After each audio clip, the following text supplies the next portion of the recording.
শিক্ষা অধিকার প্রগতির প্রতিবাহী সংগঠন বাংলাদেশ ছাত্র অধিকার পরিষদের 56,000 বড়মালে ছাত্র অধিকার পরিষদের পতাকা যারা সমুন্নত রেখেছে সেই সকল বীর সৈনিক যারা আমার সামনে উপস্থিত আছেন তাদেরকে সংগ্রামী শুভেচ্ছা জানাচ্ছি।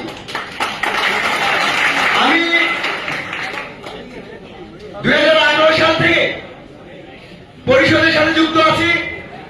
2011 সালে আমি 15 জুলাই সহ 3বার হামলার শিকার হয়েছি। 2019 সালে আপনারা জানেন গণ অধিকার পরিষদের সভাপতি ডাকসুর বিবি নুরুন্নূরকে হত্যা করার জন্য যে হামলা করেছিল সেখানে আমি হামলার শিকার হয়েছি। 2020 সালে মোস্তফা হামলার শিকার হয়েছি। 2021 সালে ভারতীয় আগ্রাসন আধিপত্যবাদের বিরুদ্ধে লড়াই করতে গিয়ে 183 দিন জেলে ছিলাম। 2022 সালে শহীদ আবরার ভারতের স্মরণ সভার প্রোগ্রাম করতে গিয়ে 2 মাস জেলে ছিলাম। 2023 সালে 1 আগস্ট আমাকে আমার বাসা থেকে ডিবি তুলে নিয়ে নির্মম নির্যাতন করেছে। পরবর্তীতে আপনারা দেখেছেন 2023 সালের 28 অক্টোবর থেকে ফেসিবাদ বিরোধী লড়াই সংগ্রামে ছাত্র অধিকার পরিষদের একজন কর্মী হিসাবে আমি আমার সর্বোচ্চটুকু দিয়ে নেতৃত্ব দেওয়ার চেষ্টা করেছি। 2024 সালে নির্বাচনে আমরা ছাত্র অধিকার পরিষদকে সমুন্নত রাখার জন্য লড়াই করেছি।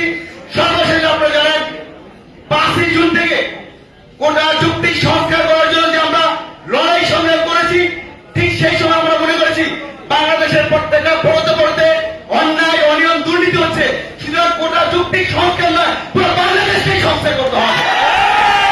এই সংস্কারের জন্য আমরা শেখ হাসিনাকে আমরা বাংলাদেশ থেকে বিদায় করতে পেরেছি। সেই লড়াই আমি নাজমুল হাসান বৈষম্য বিরোধী ছাত্র আন্দোলনের কেন্দ্রীয় সমন্বয় হিসেবে কাজ করেছি। সেটা নেতৃত্ব দিতে গিয়ে 15 জুলাই ঢাকা বিশ্ববিদ্যালয়ের বিসি চত্বরে আমি ছাত্রলীগের বর্বর নির্যাতনের শিকার হয়েছি, হসপিটালে ছিলাম। তারপর আমি আমার জায়গা থেকে সর্বোচ্চ চেষ্টা করেছি। পরবর্তীতে যেদিন শেখ হাসিনা বাংলাদেশ থেকে পালিয়ে গেছিল সেদিন 5 আগস্ট সকাল 8:30টায় আমরা মনে করেছিলাম আমরা যদি যারা কেন্দ্রীয় সমন্বয় আছি অথবা দায়িত্বশীল যারা আছি আমরা যদি শহীদ মিনার থেকে একটা বক্তব্য দিতে পারি যে ভাই আমরা আছি, আপনার ভয় নাই, সেই জন্য আমরা সকালে গিয়েছিলাম।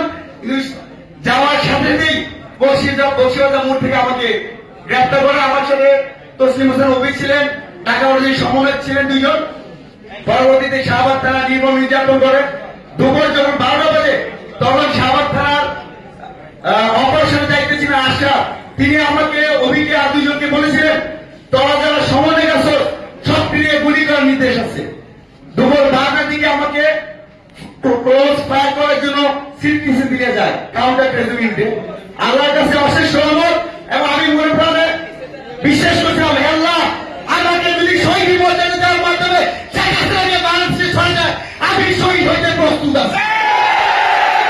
কিন্তু আমি হয়তো আমার দুর্ভাগ্য অথবা সামনে আমি হয়তো শহীদ হবো যার কারণে আমি যাত্রা বেঁচে গেছিলাম। আমি আপনাদের স্পষ্ট করে বলতে চাই কেন্দ্রীয় সমন্বয় ক্ষেত্রে এমপি মন্ত্রী হচ্ছে ছাত্র অধিকার পরিষদের একজন কর্মী আমার কাছে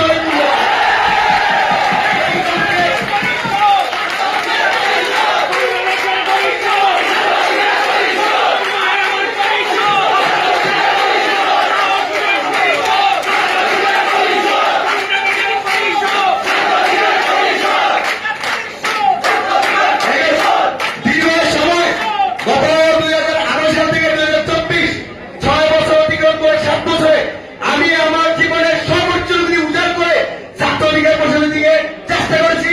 আমি আপনাদের বলতে চাই বড় বড় বক্তব্য দিব না, আমি কি করবো সেটা আমার কাজের মধ্যে আপনারা প্রমাণ করবেন। আমি আপনাদের কাছে দোয়া চাই ছাত্র অধিকার পরিষদকে প্রত্যেকের জেলা উপজেলা ইউনিয়ন বিশ্ববিদ্যালয় কলেজে যেন আমরা বড় জায়গা তৈরি করতে পারি সেই লড়াই সংগ্রামে আপনাদের সহযোগিতা চাই। আমি চেষ্টা করবো ছাত্র অধিকার পরিষদের মান ইজ্জত আছে আমি যদি দায়িত্ব পাই সেটা আমার জীবনের বিনিময়ে রক্ষা